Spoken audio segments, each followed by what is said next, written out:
माता की जय। जोश के साथ जरा मुट्ठी बंद करके नारा लगाएंगे। भारत माता की जय। भारत माता की जय। वंदे मातरम। वंदे मातरम। वंदे। मातरम। भारत माँ की वंदना के पवित्र गान वंदे मातरम की 150वीं जयंती के अवसर पर विद्यालय के डायरेक्टर श्री महेश वर्मा जी, प्रधानाचार्य अमित शर्मा जी, सभी अध्यापकगण,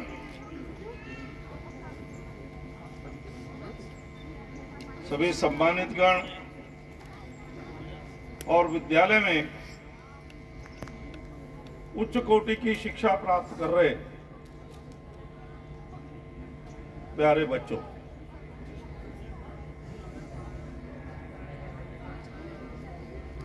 आज वंदे मातरम गान की 150वीं जयंती पूरा देश मना रहा है।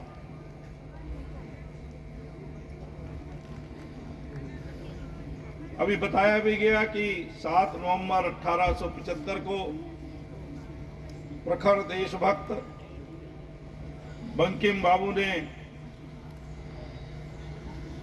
इस गीत की रचना की। 70 के दशक में गीत की रचना हुई।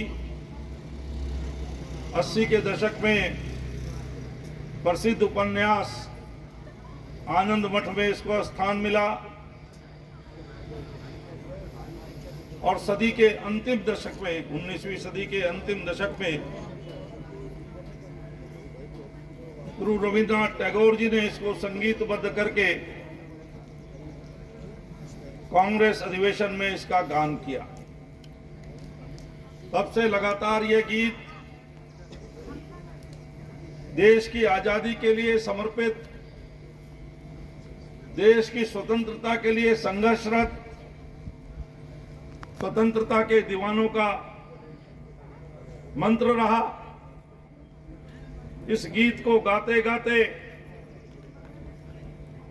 अंग्रेजों की गोलियों से छलनी हो गए। स्वतंत्रता आंदोलन के रणबांकुरों ने जान की परवाह न कर इस गीत का गान करते करते वो फांसी के फंदे पर झूल गए। मैं ऐसे सभी स्वतंत्रता सेनानियों को नमन करता हूं जो उसमें शहीद हुए, फांसी के फंदों पर झूले। ऐसे सभी को अपनी विनम्र श्रद्धांजलि अर्पित करता हूं। मित्रों, इस गीत ने जहां उत्साहवर्धन किया, क्योंकि इस गीत में भारत मां की वंदना है। उस मां की वंदना है जिस पर जन्म लेकर और अंतिम सांस इस गीत में चित्रित करते हुए भारत मां की वंदना की गई है। गीत की एक एक पंक्ति शरीर में जोश भर देती है, रोंगटे खड़े कर देती है और हमको देशभक्ति के कर्तव्य पथ पर चलने के लिए प्रेरित करती है। किंतु इतिहास में कुछ ऐसी अनहोनी घटनाएं हो जाती हैं जिसकी कीमत बहुत बड़ी चुकानी पड़ती है। मित्रों, जिस वंदे मातरम ने हमारी स्वतंत्रता के दीवानों का मार्गदर्शन किया, उनको प्रेरणा दी,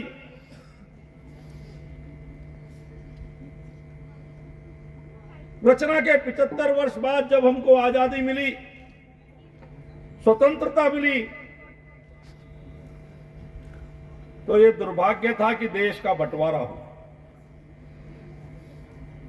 हमको खंडित आजादी मिली और उसी प्रकार से भी जो गीत वंदे मातरम पूरा का पूरा राष्ट्रगीत बनना चाहिए था, वो भी खंडित होकर के केवल 2 पद प्रारंभ के उसके राष्ट्रगीत के रूप में स्वीकृति मिली। ये भयंकर ऐतिहासिक भूल थी। आगे चल के इसका परिमार्जन होगा, हम उम्मीद करते हैं, कल्पना करते हैं, क्योंकि हमारी कल्पना में अखंड भारत है। अखंड भारत के हम उपासक हैं, तो अखंड गीत हमारी प्रेरणा बनेगा। देश के यशस्वी प्रधानमंत्री नरेंद्र मोदी जी ने विभिन्न प्रकार की प्रेरणादायक चीजें प्रारंभ की। अभी हमने देश की विभिन्न रियासतों को जोड़ने वाले सरदार वल्लभ भाई पटेल की 150वीं जयंती मनाई। केवल औपचारिक रूप से जयंतियां मनाई जाती रही, किंतु अब पूरा देश उसके अंदर सम्मिलित हो रहा है। पूरे देश के युवकों ने मैराथन करके, दौड़ करके सरदार पटेल को श्रद्धांजलि के साथ साथ संकल्प भी लिया कि हम देश को अखंड रखेंगे, अक्षुण्ण रखेंगे, इसकी सार्वभौमिकता पर कोई आंच नहीं आने देंगे। इसी प्रकार से हमारे गुरु तेग बहादुर जी की 350वीं जयंती देश मना रहा है। संसार के इतिहास में ऐसा कोई उदाहरण मिलता नहीं जहां एक ही परिवार की 3-3 पीढ़ियों ने देश और धर्म की रक्षा के लिए अपना बलिदान दिया हो। गुरु तेग बहादुर, गुरु गोविंद सिंह जी, साहबजादे, सबने अपना बलिदान दिया, पर हमारी आने वाली पीढ़ियों को उनके बलिदान से अवगत नहीं कराया गया। हमारे देश के यशस्वी प्रधानमंत्री जी ने इन सबको मनाने का कार्य प्रारंभ किया। हम सब जानते हैं, आदिवासी क्षेत्रों में भगवान बिरसा मुंडा, जिन्होंने अपनी जवानी किया उम्र में, सब आदिवासियों को लेकर अंग्रेजों के खिलाफ संघर्ष किया, धर्म परिवर्तन के खिलाफ संघर्ष किया। 15 नवंबर को हम उनकी भी जयंती मना रहे हैं। इस प्रकार से ऐसे हमारे महापुरुष जो हमारे प्रेरणादायी हैं, जिनको स्मरण करके हम इतिहास को स्मरण करते हैं और देश की आजादी को अक्षुण्ण रखने का संकल्प लेते हैं, वो मनाने का हम संकल्प ले रहे हैं। आज का ये संकल्प पूरे देश के अंदर 140 करोड़ लोग इसको मना रहे हैं। मुझे याद है कि देश की इस वंदे मातरम गान की स्वर्ण जयंती भी 1975 में आई थी, जहां 1950 में देश का विभाजन हुआ और वंदे मातरम गान का भी विभाजन हुआ। वहीं 1975 में स्वर्ण जयंती उस रूप में नहीं मनाई गई, क्योंकि वो काल इस प्रकार का था जब देश की स्वतंत्रता का हनन हो चुका था, देश में आपातकाल लगा था, देशभक्त लोगों को, नेताओं को, विपक्ष को, सबको जेलों में डाल दिया गया था। इस प्रकार के अत्याचार देश ने देखे हैं, सहे हैं।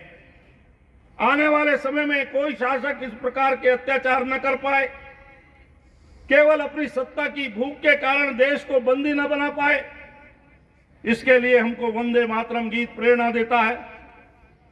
इस गीत को गाते हुए, जहां मैं उस समय आपकी तरह नौजवान था, 19-20 वर्ष का, हमने आपातकाल का भी विरोध किया था, वंदे मातरम गीत की जयंती भी मनाई थी। आज ये गीत हमको प्रेरणा देता है कि देश की एकता और अखंडता को हम बनाए रखेंगे और 2047 तक प्रधानमंत्री जी का संकल्प है, आह्वान है, हम सबको हर क्षेत्र में प्रगति करनी है कि 2047 तक भारत को विश्व का विकसित राष्ट्र बनाएंगे। हम उत्तराखंड की भी आज रजत जयंती मना रहे हैं। परसों 9 तारीख को हमारे उत्तराखंड के 25 वर्ष पूरे हो रहे हैं। 25 वर्षों में हमने अभूतपूर्व प्रगति की है। आज हमारे नौजवान खेलों में बहुत आगे बढ़ रहे हैं। अभी नेशनल गेम्स हुए, उत्तराखंड का 28वें नंबर से 7वां नंबर हो गया। 100 से ऊपर पदक हमने जीते हैं। कल ही में था युवा महोत्सव में, जो उत्साह में देख रहा था आने वाली पीढ़ी का, वो ये बता रहा है कि उत्तराखंड भी विकसित राज्य के रूप में आगे खड़ा होगा। 25 वर्षों में हमने प्रगति की। हमारे पास एक भी मेडिकल कॉलेज नहीं था, आज 7-8 मेडिकल कॉलेज हैं। 3-3 हजार हमारे पास डॉक्टर हैं, जबकि स्थापना के समय केवल 550 डॉक्टर थे। विभिन्न क्षेत्रों में प्रगति की है। प्रति व्यक्ति आय हमारी राष्ट्रीय औसत से ज्यादा है। हमारी स्टेट जीडीपी राष्ट्रीय औसत से ज्यादा है, 14% की वृद्धि से बढ़ रही है। बहुत सारे उदाहरण मैं दे सकता हूं। हमने बेरोजगारी को 4.4% कम किया है। पलायन की समस्या है हमारे प्रदेश की, आपदा की चुनौतियां हैं, उनसे भी हम जूझ रहे हैं। निवेदन करना चाहता हूं कि जो वंदे मातरम की भावना है, उस भावना को लेकर के हम आगे बढ़े। बंकिम बाबू ने जिस भावना से उसकी रचना की, जिसने हमारे देशभक्त स्वतंत्रता सेनानियों को एक मार्ग प्रशस्त किया, उस मार्ग पर चलने के लिए प्रेरित किया, उस भावना को लेकर वंदे मातरम को ध्यान में रखते हुए मातृभूमि की वंदना में हम ये कह सकते हैं, हम जिएंगे तो इसी के लिए, मरेंगे तो इसी के लिए। इस भावना के साथ आगे बढ़ते हुए 2047 तक भारत को विकसित राष्ट्र बनाने में और उत्तराखंड को अग्रणी विकसित राज्यों में खड़ा करने में अपना योगदान देंगे। मैं यहाँ के बच्चों के लिए बहुत बहुत शुभकामनाएं देता हूँ कि वो अपना योगदान पूरी हृदय के साथ इसमें दे रहे हैं, वो प्रगति करें, आगे बढ़ें। बहुत बहुत धन्यवाद। नमस्कार।